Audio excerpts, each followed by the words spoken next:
एक दिन गांव में फेरीवाला आया। सभी महिलाएं उसके पास जा खड़ी हुई और सामान देखने लगी। फेरीवाले की आवाज सुनकर दीनदयाल बाहर आए। महिलाओं को देखकर वह दरवाजे पर ही खड़े रहे। जैसे ही औरतों की भीड़ कम हुई वे फेरीवाले के पास पहुंच गए। दीनदयाल को हैरान परेशान देखकर फेरीवाले ने पूछा, आपको क्या चाहिए था बाबा? बाबा ने अनसुना कर दिया। फेरीवाले ने दोबारा वही पूछा तो बोले, मुझे एक बिंदिया चाहिए थी मेरी पत्नी के लिए। फेरीवाले ने बिंदिया के पैकेट निकाल कर दिखाए। बाबा ने अपने कांपते हाथों से बिंदियों का एक पैकेट निकाला और कहा, हाँ ये वाली ठीक है। बाबा ने मैरून रंग की बिंदी उठाई थी। बाबा बोले, ये कितने की है? 10 रुपये की। बाबा कीमत सुनकर बोले, ठीक है अभी लेकर आता हूँ। बाबा अंदर जाने लगे कि तभी घर में से बहू आती दिखी। दीनदयाल उससे बोले, अरे बहू जरा 10 रुपये तो देना, फेरी वाले को देने हैं। वो तुम्हारी अम्मा के लिए एक बिंदिया खरीदी है, उसकी बिंदिया खत्म हो गई थी, कई बार बोल चुकी थी, आज फेरी वाला आ गया तो खरीद ली।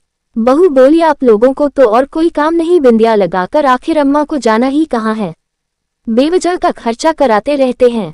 70 साल की हो चुकी है अम्मा, अभी भी क्या बिंदिया लगाएगी? इस उम्र में भी ना जाने आप लोगों के क्या क्या शौक है। बाबा बोले, बेटा बात शौक की नहीं है, ये तो हर सुहागन के लिए जरूरी है ना, इसलिए ले ली। अम्मा भी सुहागन है इसलिए उसका मन नहीं मानता, सिर्फ 10 रुपये की है। 10 रुपये भी तो कहाँ से और कितनी मेहनत से आते हैं, इसका अंदाजा है। इस तरह के फिजूल खर्च के लिए मेरे पास कोई पैसे नहीं हैं। इतना कहकर बहू तेजी से निकल गई। दीनदयाल अपमानित महसूस कर रहे थे। बाबा ने बिंदी फेरी वाले को वापस दे दी और अम्मा के पास आकर बैठ गए। तभी दीनदयाल ने देखा कि फेरीवाला हाथ में बिंदिया लिए हुए उनके पास आ गया। तभी बाबा बोले, जरूरत नहीं है बेटा, मैंने तुझे तंग किया, माफ करना। फेरीवाले ने कहा, बाबा जरूरत क्यों नहीं है, पैसे नहीं है तो क्या हुआ, मेरी तरफ से इसे अम्मा के लिए रख लीजिए। दीनदयाल संकोच में आ गए। उनकी पत्नी ने कहा, बेटा अब मेरी उम्र कहाँ रही बिंदिया लगाने की, अरे ये तुम्हारे बाबा भी न बिना काम बिंदिया के चक्कर में पड़े हैं, तुमने हमारे लिए सोचा यही बहुत है, तुम जाओ बेटा आगे अपना सामान बेचो। फेरी वाला आगे चला गया। तभी बाबा, माफ करना पार्वती, मैं तेरी छोटी सी इच्छा भी पूरी नहीं कर पाया। अम्मा रहने दो जी, बेचारी बहू भी परेशान हो जाती होगी, काहे दिल पर लेकर बैठे हो, बिंदी ही तो थी। हाँ बिंदी ही तो थी, कौन सी हजारों रुपए की आ रही थी, बिंदी ही तो लगानी है। एक काम करो, पूजा घर में से हिंगुर ले आओ, उसी से लगा देना, पर आज अपने हाथों से ही बिंदी लगाना। बाबा ने अम्मा की बात सुनी और पूजा घर में चले गए। थोड़ी देर बाद बाबा हाथ में हिंगुर लिए अम्मा के पास वापस पहुंचे और बोले, लो पार्वती उठो, मैं तुम्हें बिंदी लगा देता हूँ। अम्मा ने कोई हलचल ना दिखाई।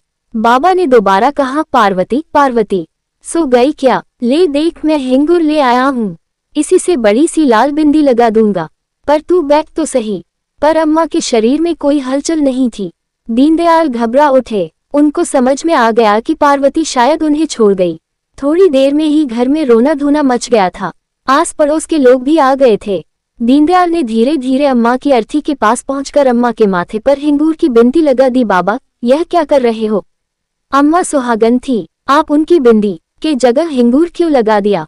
बेटा तुम्हारी अम्मा के पति के उसके लिए बिंदी खरीदने की औकात नहीं रही, इसलिए हटा रहा हूँ। अपने हाथ में लाए हिंगू से एक बड़ी सी लाल बिंदिया अम्मा के माथे पर लगा दी।